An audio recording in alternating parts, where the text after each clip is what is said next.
Hello everyone, Chadin over here, and today we are doing the update for our build. As you might already know, we are doing a Lethal Mirage build, this time using the Black Blade of Chaos, like in last season when it got introduced. Now, I'm going to go through the thick and thin a little bit afterwards, but keep in mind two things. One of these is I'm in early empowered monoliths. What does this mean? It means that we are in corruption only 100.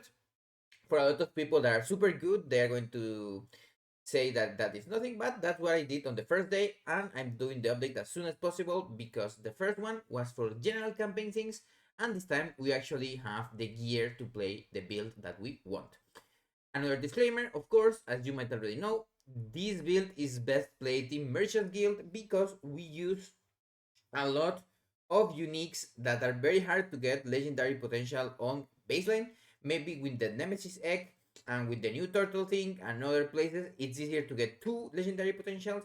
But even getting one can be a struggle on things like the Black Blade of Chaos or Estimate Fate or even Shattered Chains that we'll be using later. The Juldra's rings are whatever, but also getting the exalted items for the dexterity. Maybe in tier 6 is doable, but in tier 7, that is of course what you really want. It's not as easy if you are not Merchants Guild. Of course, if you are CoF player and want to use do it as a long-term objective of yours, there's no issue. There is nothing that you can't farm reliably now that you can get dungeon drops in the Weaver's Echo things. But that is one thing that you need to know. Also, one another thing, if you don't gear for it, you will have mana problems, and likely you're also going to be squished if you don't get the right things. I'm going to, of course, explain them a little bit later, and also in another video in depth how I gear and how I think about the stats of my character. But the guide itself will be for the gameplay and for the things that we are focusing on this early to mid monoliths guide. I have already killed one or two Harbingers as of this time that I'm filming this. This is just the second day. It's in this case Saturday in new. So I have been shown some gameplay a little bit. You basically just shift around and use Little Mirage. I have one tech that I want to actually try that I've seen other people trying, and I'm not omega keen on it because maybe I need more cooldown reduction, but I will talk a little bit also. So let's go into the actual build itself inside of the game, of course. And we are level 85 um, Bladedancer. I'm going to, of course, leave the planner of the things I have right now in the description. I am at a state where I can already ramp my coated blades to full. So up to level 90, I will have already my coated blades fully. And that's a lot of damage. As you can see, all of my resistances are still not capped. That is because I have to farm the greater blessings. Remember? I'm going to already put the greater blessings that I kind of want to use in the planner. That being, of course, the greater blessing for all resistances, the endurance one, the void resistance one, and the one that shreds lightning. The first one that I'm focusing about, of course, is in the all resistance one. Then we go for the shred lightning, and then the other ones. But basically, what I'm going to do is I'm going to leapfrog my corruption. If you know what to do, that is you basically will focus on one monolith fully. And after getting my all resistances, I will go to the Lagon one. If you know which one it is the one, it's called End of the Storm or something like that, because that also lets me farm the Harbinger that drops my sword. If you are a Koth, you will want to get that one. And now, as you can see, I have a lot of updates on my gear, not on many on the idols. The idols are just whatever. These are good, the melee ones and increased melee, and have some vitality on there, if possible. Then have both on each of these.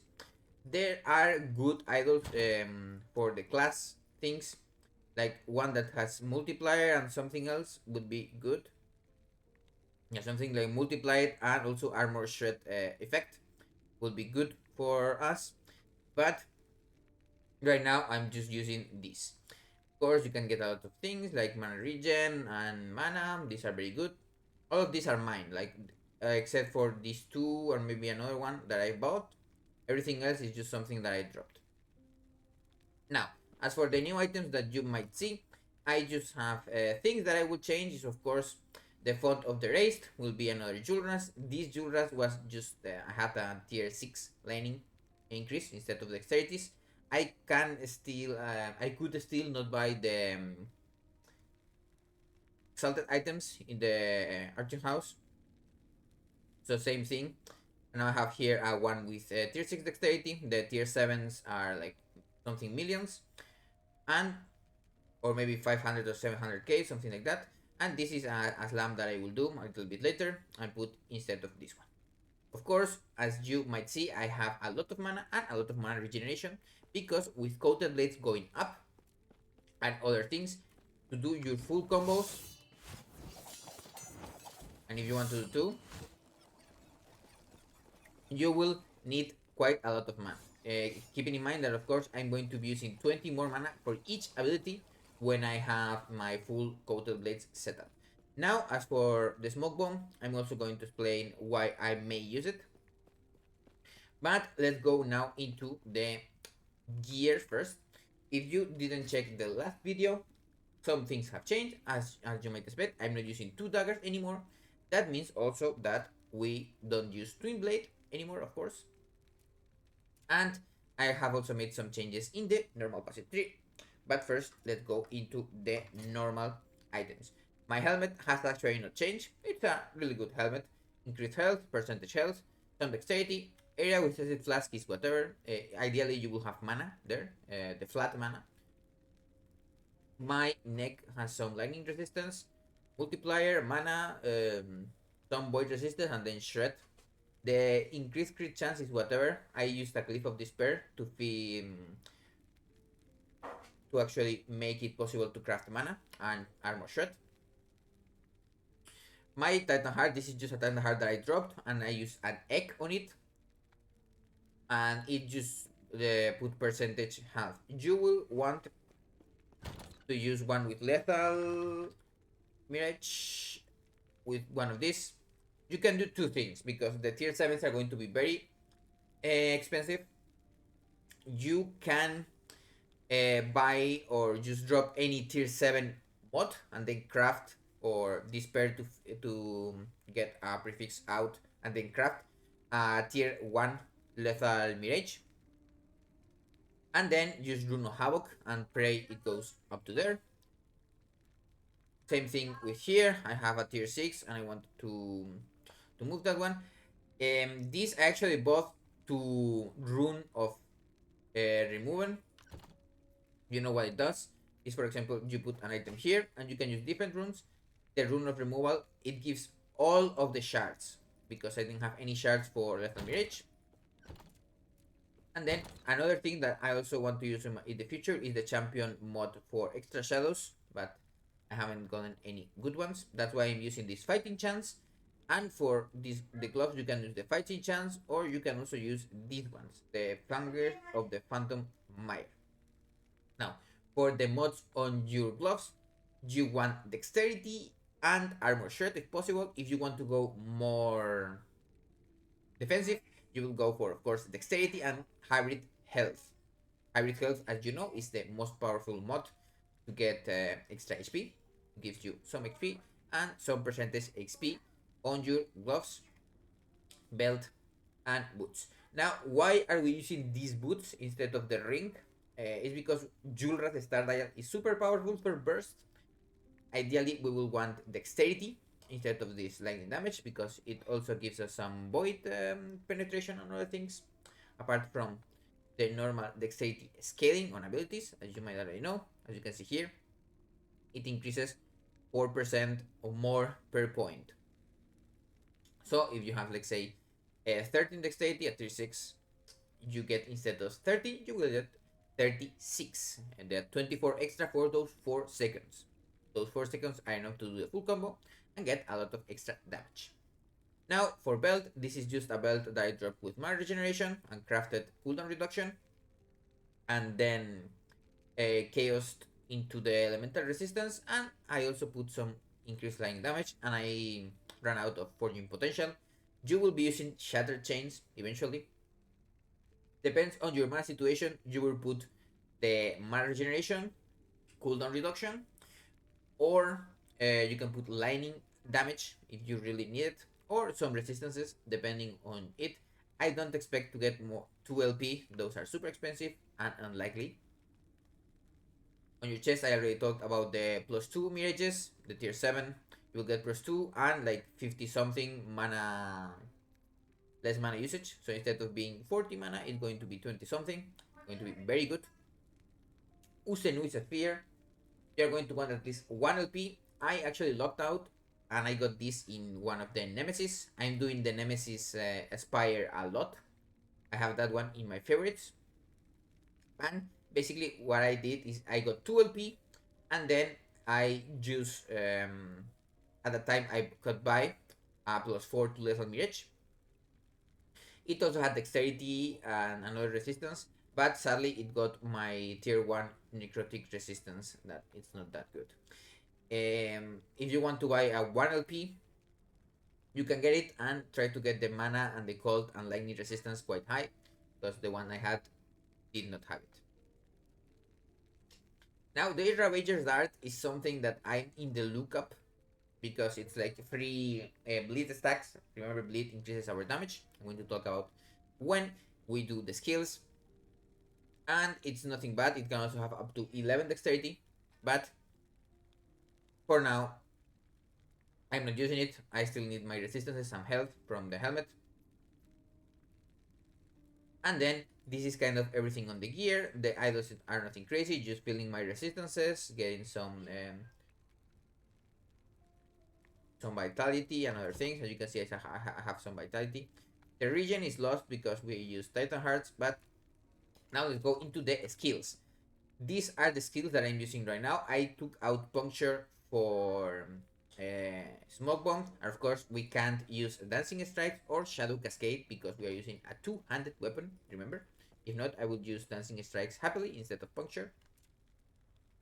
But what does a Smoke Bomb have in special that a lot of people play it and other things is this one, a Smoke Blades. You can get up to 4 stacks of this that gives plus 20 melee damage. Remember, melee damage is adaptive, so it goes to the higher that you have.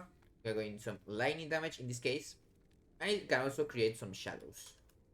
It also gives us a Silver Shroud. We got 3, so it's 3 guaranteed dodges that gives you ward. And this node makes it so you have 50% less cooldown reduction, but it works as a traversal skill. You can do one or two things. You can use this node so it has less cooldown, and you can use it on other places. Or what you can do is not use the node and have it be almost 10 seconds cooldown. That is maybe what I will do. And then what you can do is you can use the 5 combo on and you can't use the 5 combo, sorry, because it actually works as a lethal cadence enable. So you can use that, and then you would Smoke Bomb, Synchronized Strike, Shift, Lethal Mirage. I may use that because the 5 combo is just Synchronized Strike, Puncture, Shift, Lethal Mirage. And you do a lot of damage. This combo is a little bit slower, but you can also spam it a bit more.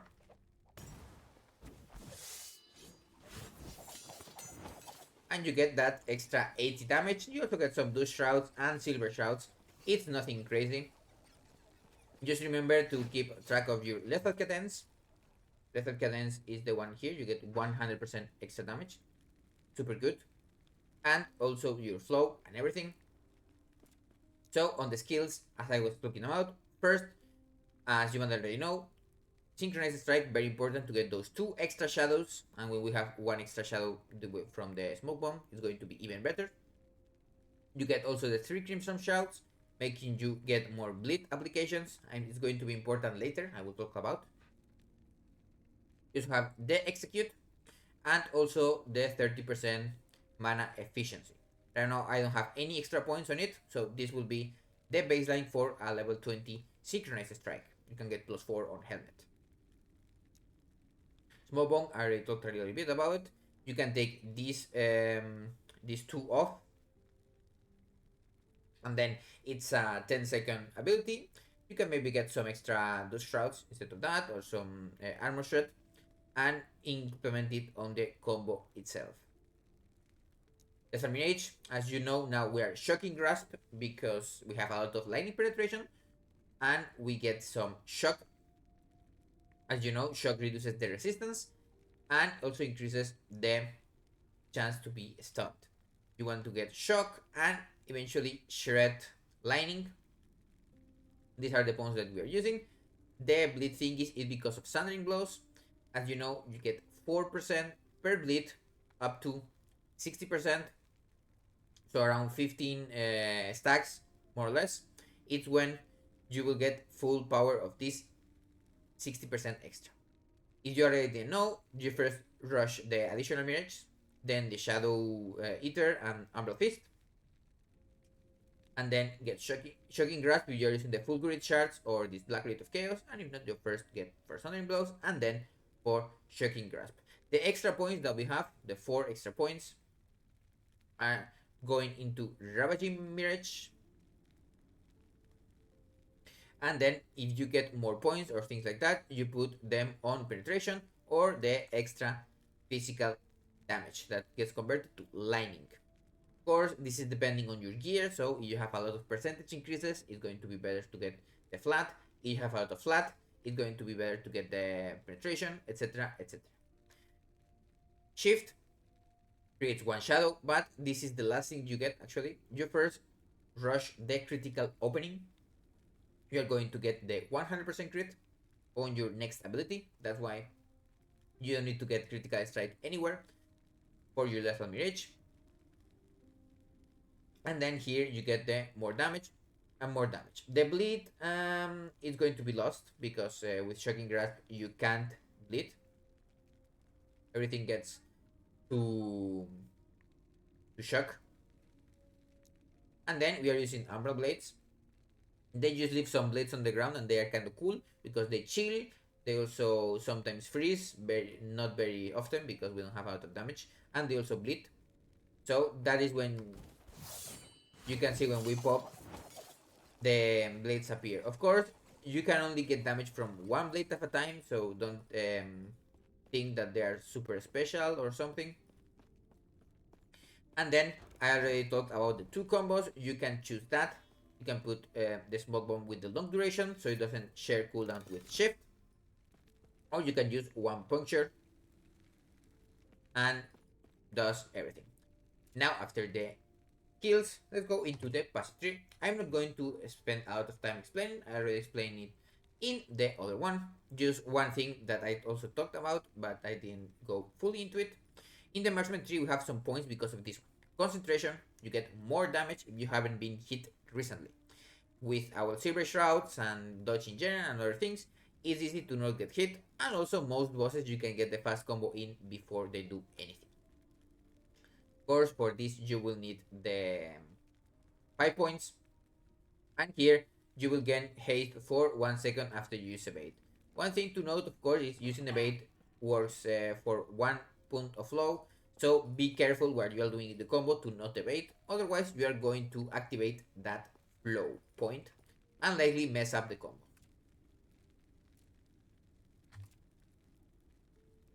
As I told before, we want to get agility because this makes us do extra damage, and it also synergizes a little bit with the point on shift. You get like 50% increased damage for 1 second just after shifting, and it makes it everything hit a bit harder. Goated Blades, as I already talked about, is a huge multiplier, but also increases your mana a huge deal. You will of course want to only begin pointing points here when you are ready, when you have mana and mana regeneration. If you put them before you are ready, you are going to suffer a lot and likely go quite a bit. And this game doesn't have mana pots, so you are going to suffer. Now, of course, you do want to get extra dexterities and less damage while moving and other things, but that's for later because we don't have the levels yet. Dodge and glancing blow, it's good for survivability. And same thing with these 2 points that we get. And this one I think is cut and dry. You are not likely going to get a lot of points, except at the end when you already are full on everything that is useful. You will get some points on exuberance at the end for some extra 40 damage percent at full health. Apostasy is something that you can actually get, but I'm not using it right now because even if I put it, instead of 17% chance to dodge, I will have like 30 something percent chance of that, and it's nothing crazy. Also, I'm kind of tanky right now with the Titan's Heart and general endurance. When I get it, when I get that 30% endurance, I will get up to 50%. The cap is 60, so you need 10% somewhere else. You can get it on your belt or on another place, and that would be almost everything. Now, of course, I'm likely going to post some clips on killing bosses when I get a little bit more gear. Right now, even Jewel Round Tier 3 is taking like 2 full rotations, like doing then going to the other place and then doing it again, and a little bit more because the damage can, without lightning shred and other places, it's a little bit like nothing crazy. And as you can see, I have beaten 2 Harbingers, the initial one and then the one on this timeline. And then I will need to get to 125 corruption, and you need to get the other Harbingers. If you want to check which Harbingers you have killed, remember you can do here and check which ones you are going for. So that is everything. Remember to check out the next video that I will do about gearing and using the different mechanics to get my gear ready for things. Have a nice day, and I will see you on the next video. Remember, the planner is going to be in the description. And also in the card at the beginning. I'm going to put it just in case.